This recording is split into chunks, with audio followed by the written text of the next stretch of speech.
Hello po mga kapwa kong mahilig sa fireworks. Ito na naman ang pinakahihintay po natin, ang New Year. Ngayon po ay celebrate natin ang New Year ng 2025. At magte-testing po tayo ngayon ng quitis po natin na nabili sa Bukawi. So by the way guys, ito po tip ko lang sa mga kapayro.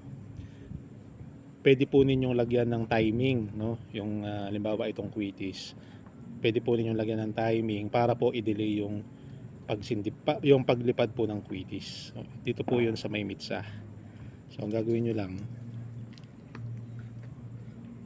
ayan, gagawin nyo lang, tatanggalan nyo ng pulbura dito. Totoo, maliit lang sa tip.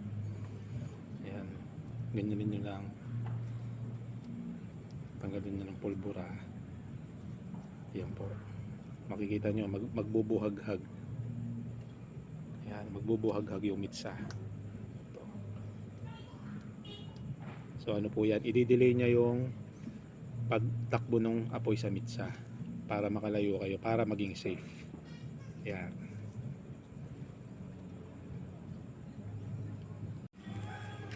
Oh guys, by the way, kung napapansin nyo, ang pangsindi ko ay katol. Kasi actually ito yung gamit namin nung 90s. Batang 90s. Napaghahalata tuloy yung edad. Pero guys, ito ligtas na pangsindi kaysa sa mga lighter.